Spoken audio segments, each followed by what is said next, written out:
Jangan lupa, tengah malam nanti tetap terjaga. Ya, dia temannya Fata yang menginap di rumah. Kenapa Jordan? Kehidupan Gen Z bisa sehidup ini. Malam itu Devon gak terlalu keras membantah nih saat Fata dan Zara memberikan instruksi agar ia segera keluar dari rombongan dan kembali bertapa di mobil camping. Devon gak banyak debat. Maklum ya, pikiran Devon masih sangat sibuk memutar ulang momen jerit malam yang barusan ia lewati. Momen itu sangat tegang, seru, dan cukup membuat adrenalinnya naik turun seperti sinyal di tengah hutan. Dalam kondisi bahagia begitu, disuruh masuk mobil pun rasanya ya seperti disuruh istirahat setelah menang lomba lari dadakan. Namun, keputusan para elite squad ini sepertinya bukan sekedar soal jam malam atau takut Devon masuk angin, guys. Mereka seakan ya sudah menghitung langkah ke depan. Karena nggak lama setelah Devon masuk ke dalam camper van, rombongan guru datang berkeliling untuk memberikan pengumuman larangan jangan sampai ada yang berkeliaran ke arah hutan dan malam. Momen itu terasa terlalu pas untuk disebut kebetulan.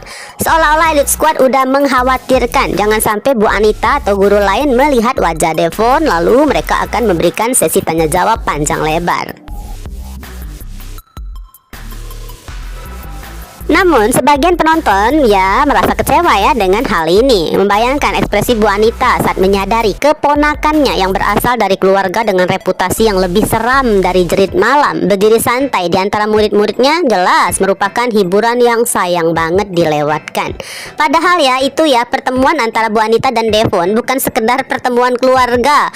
Namun ini akan jadi bahan trailer episode yang spesial.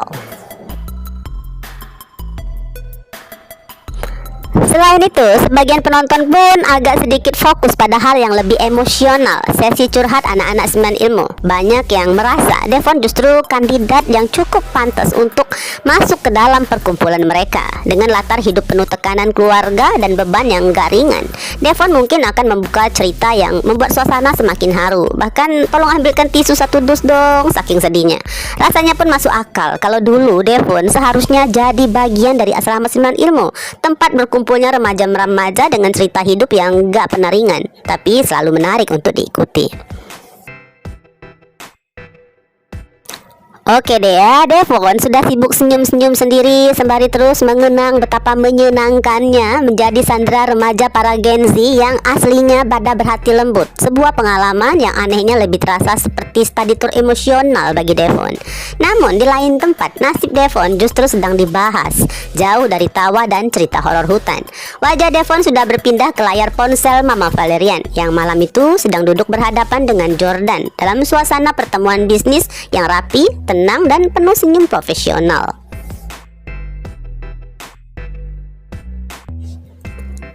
Usai pembahasan kerja yang terfokus pada angka dan strategi, Jordan pun mulai santai menyelipkan pertanyaan personal tentang perkembangan pencarian putranya Valerian.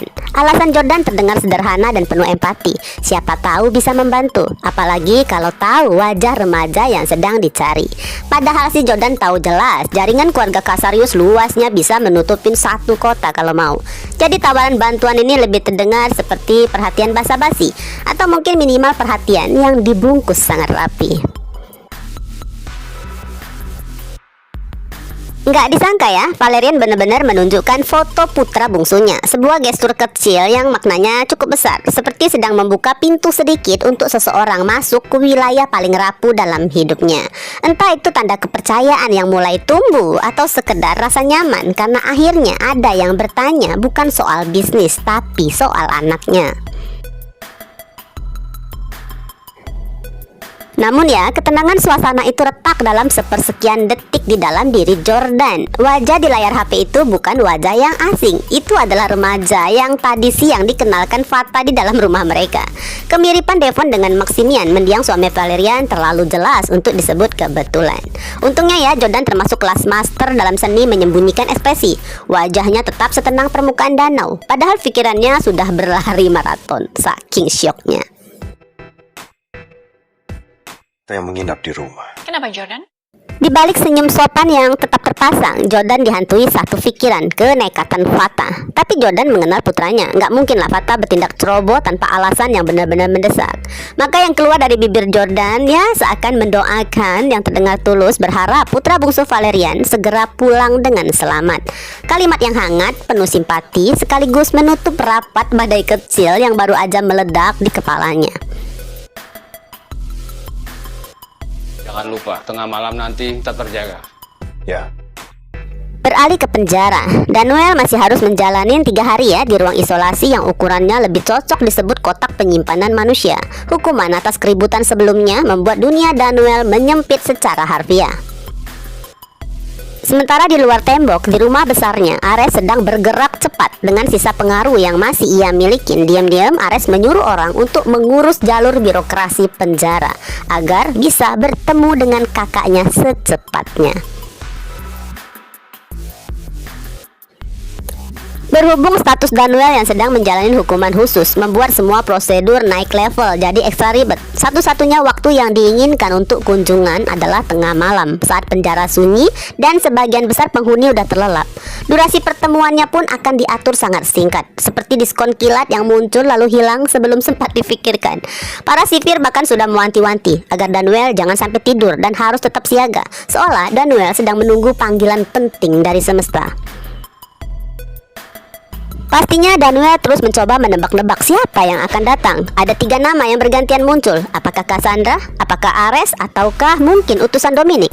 Masing-masing membawa kemungkinan cerita yang berbeda. Dan semuanya sama-sama berat. Namun apapun jawabannya nanti, satu hal udah pasti. Daniel menyiapkan diri.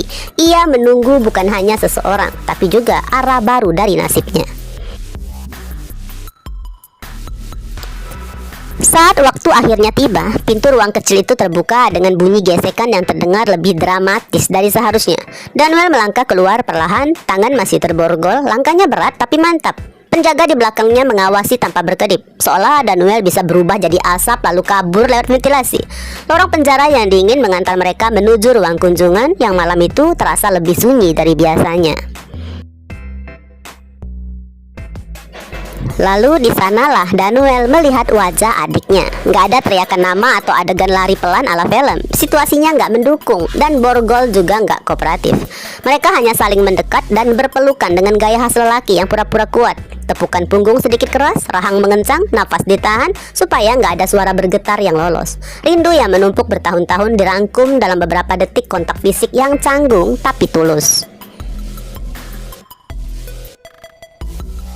Suasana kesedihan dari tatapan mata mereka jelas ada, namun keduanya tahu waktu mereka terlalu singkat untuk larut dalam emosi. Malam itu bukan hanya tentang melepas rindu, tapi tentang sesuatu yang jauh lebih besar dan lebih berbahaya yang menanti untuk dibahas. Dengan mata yang udah kembali tegas dan suara yang diturunkan setengah nada, pertemuan haru itu pun bergeser menjadi percakapan penting yang bisa mengubah arah segalanya.